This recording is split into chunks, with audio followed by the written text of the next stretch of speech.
It's a full-on mutiny against President Biden as Democrats and the media ramp up the pressure to stop Biden from running in 2024. Democratic voters repulsed by the president's performance. A New York Times poll shows 64% do not want Biden as their nominee, and 94% of Democrats under the age of 30 said they prefer a different candidate. The Times publishing a stunning report about how staffers, quote, quietly watch out for Biden during his trips to the beach and are very worried about his age. Quote, he often shuffles when he walks, and aides worry he will trip on a wire. He stumbles over words during public events, and they hold their breath to see if he makes it to the end without a gaffe. And it's not just the liberal media taking notice. Former Obama advisor David Axelrod pointing out that the president just doesn't have what it takes to get his message across to voters. When Democrats chose Joe Biden, when Joe Biden was elected, he was elected for the very things that he's being criticized for. He was elected because he was considered a calm, conciliatory figure. When he tries, people say, why isn't he, more angry out there? When he tries to do that, he comes across like Clint Eastwood in Gran Torino chasing kids off the lawn. It's not a good look. That's not who he is. And how reassuring. Kamala Harris giving a curiously worded response to who will be on the ticket in 2024. Listen to President Biden. He intends to run. And if he does, I intend to run with him. So there you go.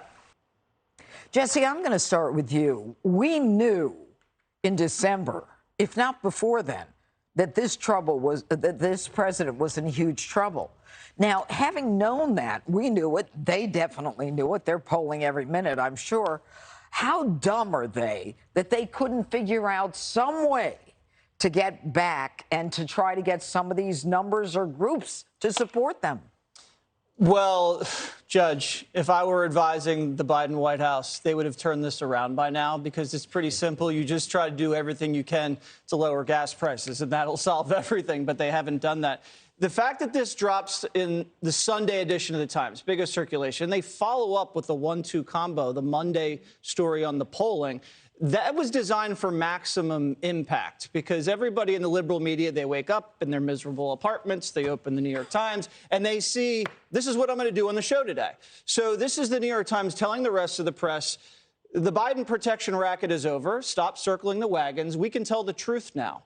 And it didn't take the Afghanistan situation or gas prices or immigration inflation.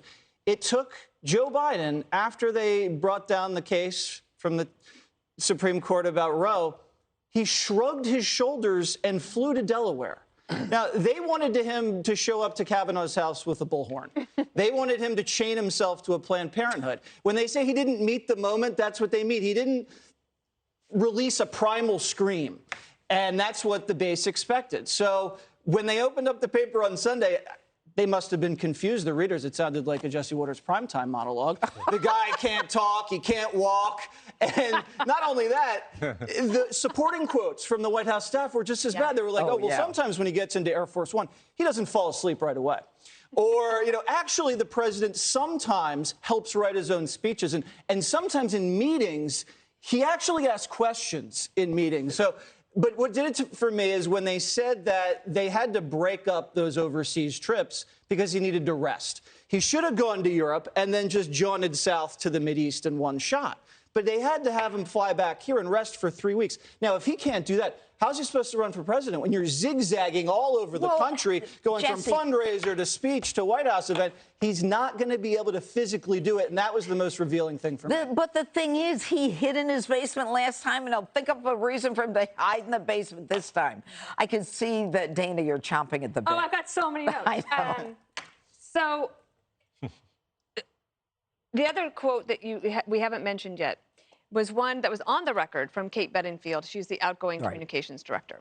And one of the things she did on her way out is to take a shot at Democratic activists who are asking for President Biden to do things that are useless, which is like taking a bullhorn and going to Kavanaugh's house so that they can say, well, he really fights and he's really angry. They're not trying to persuade anybody. There's no creativity in the policy process. There's no figuring out, okay, what are the 10 states that we want to make sure that we focus on? These 10 we don't have to worry about because abortion is going to be fine. These 10 states, a little iffy. Those 10 states, whoa, we got to figure out something there. There's just no policy process creativity. And she said, basically to the woke activists, that you're not even in the Democratic mainstream. So now they have lost independents, progressives, Hispanics, and the youth. And I just want to mention one thing on the youth. They're not necessarily the most reliable voting group, but they mattered in this past election when Biden put together a pretty impressive coalition of the willing, even if it was hold your nose and vote for him so that they could try to beat Trump. Now you have the youth, for example, amongst the 18 to 29-year-olds, only 5% of them want the party to renominate Joe Biden. And then you have somebody like Mayor Pete, who says on air that they want pilots who are over 65 to retire because they want a new generation. They want off with the baby boomers. When we have a pilot crisis, when we have a problem that every airport is basically dealing with all of these delays, and you need every pilot that you can get, they're playing the age card on these guys. My last point is Biden was only 1 year old when Harry Truman took office. And in his lifetime, we've completely lost the idea that the buck stops at the White House. And now they're not even blaming Putin anymore. They're full on just trying to blame Republicans. You know, I'll tell you, Harold, I see you made a lot of notes. This is everybody's getting very excited here. But, you know, they say they're citing Biden's age as the most important reason why they don't want him to run again. I'm not so sure if it's his age or if it's literally his intellectual inability to identify problems, speak to problems. I mean, the guy, I know people who are that age who are a lot more vigorous than he is. Henry Kissinger just came out a new book. If you hadn't read it, I know you'd like that book you said before. His book's pretty good on leadership as well. You're right, Judge. Frame these problems and give us metrics. I hope that the White House processes this poll with a sense of purpose and humility and takes the right things from it. If things were going better, you wouldn't have these numbers.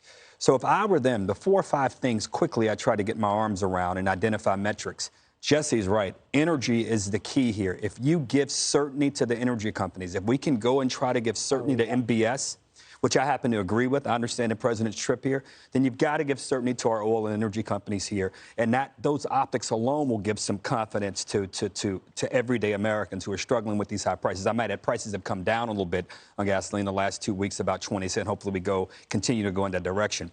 2, encourage Congress to pass the CHIPS Act.